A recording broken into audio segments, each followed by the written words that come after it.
যে মুহূর্তে মুর্শিদ কুলি খাঁ মারা গেলেন সঙ্গে সঙ্গে দৌড়ে চলে এলেন সুজাউদ্দিন সিংহাসন দখল করার জন্য। আসসালামু আলাইকুম এবং নমস্কার বন্ধুরা, আমাদের কিউরিয়াস ওয়াসিম চ্যানেলে নতুন অনুষ্ঠান। আর এই অনুষ্ঠানে আমরা গল্পের মাধ্যমে বিভিন্ন ইতিহাস, সে নবাবী আমলের হোক বা যে কোনো ইতিহাস আমরা জেনে নিব। আর এই অনুষ্ঠানে আছেন সমর্পিতা দত্ত মহাশয়া, তো তিনার মুখ থেকেই আমরা গল্পগুলো শুনবো। তো ম্যাম, শুরু করা যাক। হ্যাঁ, আমরা এটা খুব ভেবে ভালো লাগছে যে ওয়াসিম, আমাদের অনেক দিনের পরিকল্পনা ছিল যে এরকম একটা কাজ করা, সেটা হচ্ছে। তো মুর্শিদাবাদের ইতিহাসের কথা আপনাদের সকলকে বলছি। মুর্শিদাবাদের ইতিহাসটা খুব কম মানুষ জানে ইন ডিটেলে, যেটা জানাটা খুব দরকার। বিশেষ করে মুর্শিদাবাদবাসীর মুর্শিদাবাদের ইতিহাস জানা দরকার। এবার আপনারা আমাকে অনেক প্রশ্ন করতে পারেন যে আপনি কি সব জানেন যে গল্প বলতে এসছেন? কিন্তু একটা কথা বলবো যে যারা জানেন তারা এগিয়ে আসছেন না বলে আসতে বাধ্য হয়েছি, কারণ কিছু করে তো যেটুকু জানি সেটুকু শেয়ার করা দরকার। আমাদের অলিতে গলিতে যে ধরনের ভুল ইতিহাস মানে ভীষণভাবে সবাই জানছে বা গল্প কথায় যেগুলো ছড়িয়ে পড়ছে, সেই ভুল ইতিহাসগুলোকে না একটা জায়গা করে আমরা যদি এটাকে এগোতে পারি নিয়ে, যে আমাদের সঠিক ইতিহাসটাকে জানিয়ে, তাহলে কিন্তু সেটা অনেক বেশি ভালো একটা দিক তৈরি হবে। এবং মুর্শিদাবাদ ইতিহাসকে বিক্রি করে, অতএব সেখানে ইতিহাসটা জানা প্রত্যেকটা মানুষের দরকার। তার জন্যই আমাদের এই অনুষ্ঠান। তো মুর্শিদাবাদে দেখো সব থেকে যেটা আকর্ষণীয় পার্ট, সেটা হচ্ছে নবাবী আমল। না, আমাদের এই অনুষ্ঠানে কি কি থাকবে সেটা, হ্যাঁ, প্রথমে যেটা বলে দিই যে আমাদের অনুষ্ঠানে যেগুলো থাকবে সেটা হচ্ছে মেন নবাবী আমল, মূলত নবাবী আমল। এবার নবাবী আমল কিন্তু শুধু নবাবদের গল্প হবে তা কিন্তু নয়। নবাবী আমলে এমন অনেক গল্প থাকবে যেগুলো সেই সময়ের সমাজ জীবনকে কেন্দ্র করে, মানুষের জীবনকে কেন্দ্র করে, সেখানে কিন্তু হিন্দু মুসলিম যে বন্ডিং সেটাকে কেন্দ্র করে, বা আশেপাশের মঠ মন্দির মসজিদ সেগুলোর ইতিহাসকে কেন্দ্র করে ছোট ছোট যে গল্পগুলোকে আমরা জানবো, সেগুলোই আমরা এখানে তুলে ধরার চেষ্টা করবো। এবং তার সঙ্গে তো নবাবদের গল্প অবশ্যই থাকবে। মুর্শিদাবাদের ইতিহাসটাকে যতটা সম্ভব তুলে ধরার চেষ্টা করব, যেটা সবার পক্ষে দরকার। এবং আমাদের ভবিষ্যতে পরিকল্পনাও রয়েছে যে আমরা স্কুলে গিয়ে গিয়ে মুর্শিদাবাদের ইতিহাস আমরা শেখাবো। বিভিন্ন বিশিষ্ট মানুষকে দিয়ে, যাদের ইতিহাস সম্পর্কে সম্যক নলেজ রয়েছে, তাদেরকে দিয়ে দিয়ে পাঠাবো। তাদের এক্সপিরিয়েন্স, তাদের জানা তথ্য, জানা ইতিহাস তারা শেয়ার করবেন স্টুডেন্টদের সঙ্গে। এগুলো আমাদের ভবিষ্যৎ পরিকল্পনা রয়েছে। তো মুর্শিদাবাদের ইতিহাসকে মানুষের কাছে পৌঁছে দেওয়াটাই আমাদের মূল উদ্দেশ্য। এবং যতটুকু আমরা জানি, আমাদের ভবিষ্যৎ পরিকল্পনা রয়েছে আমরা স্কুলে স্কুলে গিয়ে বিভিন্ন বিশিষ্ট মানুষ যারা ইতিহাস জানেন তাদের দিয়ে স্টুডেন্টদেরকে ইতিহাস শেখাবো। কারণ ছোটবেলা থেকে শেখো, মুর্শিদাবাদে থাকতে গেলে তোমাকে ইতিহাস জানতে হবে, তোমার পড়তে পড়তে ইতিহাস সেটা জানতে হবে তোমায়। তো এই বিষয়টাকে আমাদের ছড়িয়ে দেওয়ার একটা ইচ্ছা রয়েছে। কারণ মুর্শিদাবাদের জমি, মুর্শিদাবাদের প্রত্যেকটা মনুমেন্টকে তখনই মানুষ শ্রদ্ধা করবে, সম্মান করবে এবং আঁকড়ে ধরে বাঁচবে যখন সেটার গভীরতা থাকবে তার মধ্যে। সেটাই আমাদের উদ্দেশ্য। তো আপাতত আমরা কিউরিয়াস ওয়াসিমের চ্যানেল, এখানে আমরা ইতিহাসের গল্প বলবো। তো প্রথমেই যেটা বলি ওয়াসিম, গল্পের সূত্রে, যে মুর্শিদাবাদের সব থেকে আকর্ষণীয় সময় সেটা হচ্ছে নবাবী আমল। কিন্তু নবাবী আমলের পূর্বে মুর্শিদাবাদ যে কোনোভাবে সেই পর্যায়ে ছিল তা না, কিন্তু সর্বোচ্চ উন্নত সময়টাই হচ্ছে যে সময়ে বিভিন্নভাবে মুর্শিদাবাদের উন্নয়ন হয়েছে, সেই জায়গাটাই কিন্তু নবাবী আমল। এবং আমরা জানি যে দেওয়ান এবং সুবাদার দুটো পদেই আসীন ছিলেন মুর্শিদ কুলি খাঁ। মুর্শিদ কুলি খাঁ, যিনি করতলব খান তার উপাধি ছিল, সেখান থেকে মুর্শিদ কুলি খাঁ হয়েছিলেন। তো সেই জায়গায় মুর্শিদ কুলি খাঁ কিন্তু এই রাজধানীটা এখানে, মানে তিনি চলে আসেন প্রথমে, এবং তারপরে তিনি পুরো, যেহেতু মুর্শিদাবাদ হচ্ছে মধ্যবঙ্গ, এখান থেকে সমস্ত জায়গার কমিউনিকেশন খুব ভালো। এবং আজও আমরা যেটা বলি যে বাংলায় আমাদের বাড়িতেই আলোচনা হয় যে এই তো বিরাট ঝড় আসছে, আমরা মুর্শিদাবাদে কিছু হবে না, মানে আমরা নিশ্চিত, কারণ সবকিছু শেষে এখানে বন্যা হবে, সবকিছু শেষে এখানে যাই কিছু হোক না কেন সেটা হবে। তো মুর্শিদাবাদ খুব একটা দামি জমি, আমাদের বাংলার মধ্যে দামি জমি। তো সেখানে মুর্শিদ কুলি খাঁ তো বিচক্ষণ মানুষ ছিলেন এবং একদম আবেগ ছিল না। যে আবেগটুকু তার মধ্যে ছিল না সেটা ভীষণ ভিতরে ভিতরে চোরা স্রোতে চলতো। তো তিনি তখন কি করেছিলেন, এই আজিম উস-শানের সঙ্গে তো তার বরাবর একটা ঝামেলা ছিল, ঔরঙ্গজেবের নাতি, এবং আজিম উস-শান তো চাইতেন যে তার বাবা দিল্লির সিংহাসন পাবেন এবং আগামী দিনে তিনি, তো সেক্ষেত্রে, এবং তিনি তো বাংলার সুবাদার ছিলেন, আর মুর্শিদ কুলিকাকে তার সঙ্গে সঙ্গে জুড়ে দেওয়া হতো।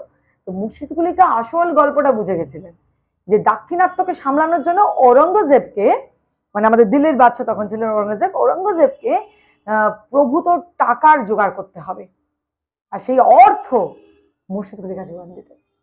তিনি সবসময় একটা কথা ভাবতেন যে আমি ইমানদার একটাই জিনিসের কাছে, সেটা কি বলতো, দিল্লির বাদশাহ এবং দিল্লির বাদশাহ যে সিংহাসন তাখত হাউস, সেটা যদি ঔরঙ্গজেব সেটা প্রথম বাহাদুর শাহ যিনি যিনি থাকবেন না কেন সেখানে, এবং যদি শাহজাহানের আমলে মুর্শিদ কুলিকা থাকতেন, শাহজাহান যদিও তিনি ছিলেন না, তো অনেক পরের ঘটনা এটা, তো তাখত হাউসের প্রতি তিনি ইমানদার ছিলেন। তিনি সবসময় এটা মনে করতেন দিল্লির সিংহাসন তাকে যোগান দেওয়াটা আমার কাজ।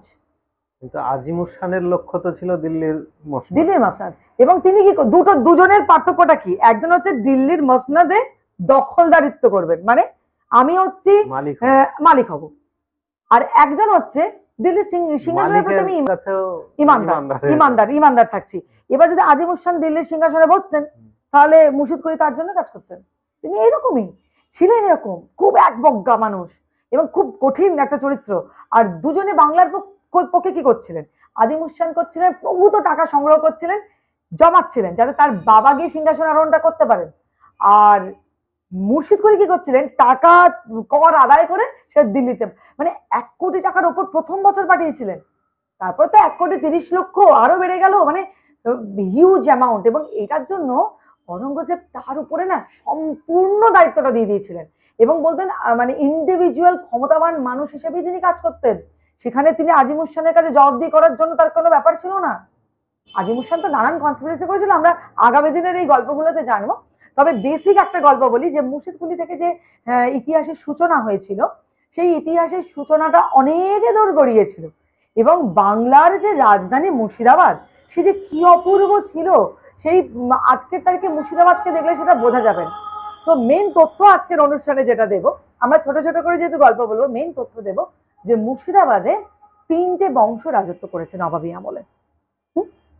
1 নম্বর হচ্ছে নাসিরি বংশ, এই নাসিরি বংশের অন্তর্গতই কিন্তু মুর্শিদ কুলি খাঁ, এবং তারপরে আসছে, তারপরে যারা আসছে সিরাজদৌলার বংশ, মানে আলিবর্দী খাঁর বংশ, যারা আফসার। নাসিরি বংশর যারা ছিলেন তার মানে মুর্শিদ কুলি খান, তারপর সুজাউদ্দিন, তারপর সরফরাজ খান। এখানে নাসিরি বংশ, মুর্শিদ কুলি খান, সুজাউদ্দিন, সরফরাজ খান। মুর্শিদ কুলি খান জামাই ছিলেন সুজাউদ্দিন, এবং সুজাউদ্দিনের ছেলে ছিলেন সরফরাজ খান।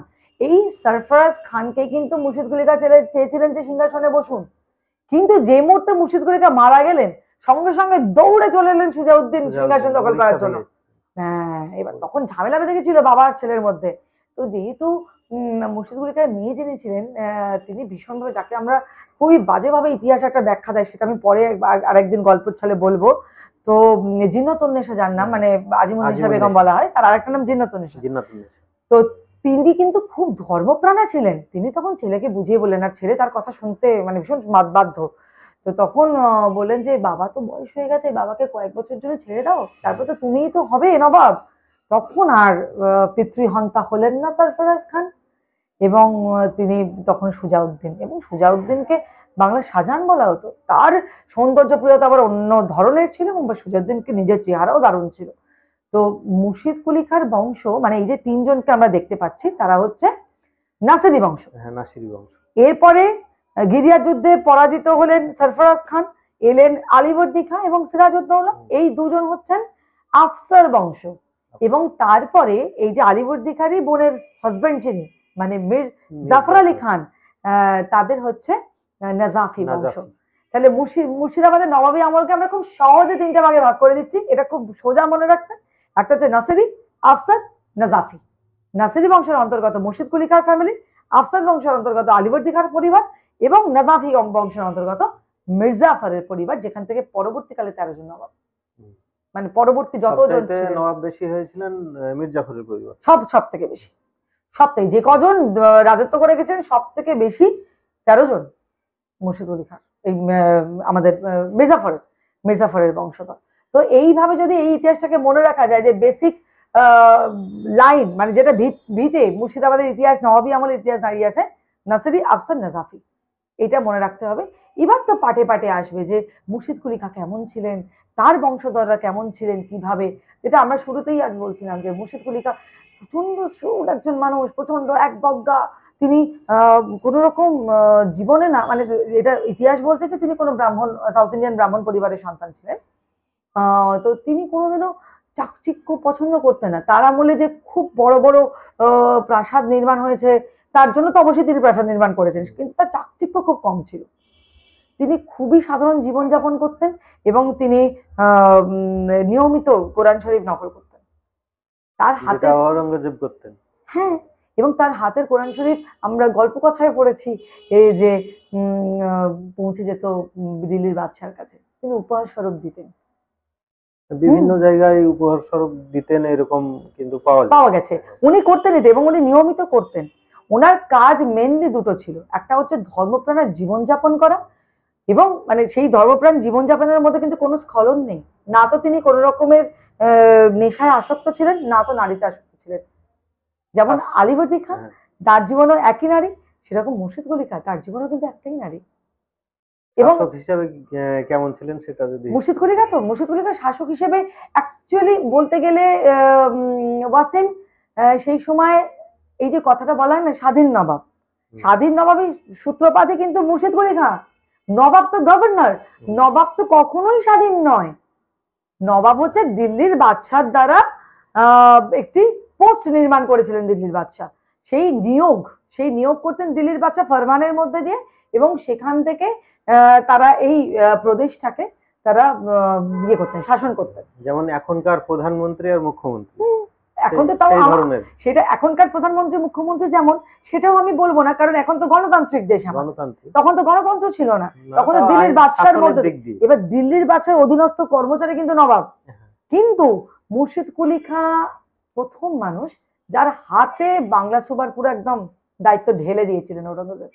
তিনি সমস্ত সিদ্ধান্ত নিতে পারতেন, কড়া হাতে সিদ্ধান্ত নিতেন। তার একটা গল্প আমরা আনবো আমরা প্রত্যেকটা, আজ তো সূত্রপাতের দিন, তাকে একটু চিনিয়ে দিলাম যে মুর্শিদ কুলি খাঁকে মুর্শিদাবাদের মানুষরা মুর্শিদ কুলি খাঁ চরিত্রটাকে খুব কম চেনেন। যার নামে মুর্শিদাবাদ, আগে তো মুর্শিদাবাদ ছিল, যার নামে মুর্শিদাবাদ, তাকে খুব কম চেনেন, যে তার অবদান এই মুর্শিদাবাদের জমিতে কিন্তু ভীষণভাবে রয়েছে। মুর্শিদাবাদ হওয়ার পিছনে, তার যে গৌরবোজ্জ্বল দিনগুলোর পিছনে মুর্শিদ কুলি খাঁর প্রচন্ড পরিমাণে পরিশ্রম রয়েছে। তাই তাকে বাদ দিয়ে মুর্শিদাবাদের ইতিহাস যেমন শুরু হবে না, তার ইতিহাস জানাটাও অবশ্য কর্তব্য। আমরা পরবর্তী অধ্যায়ে মুর্শিদ কুলি খাঁ কিভাবে এই মুর্শিদাবাদে এলেন সেই গল্প আমরা বলবো। আজকের মতো এই পর্যন্তই, দেখা হবে অন্য কোনো এপিসোডে। ভালো থাকুন, সুস্থ থাকুন, ধন্যবাদ।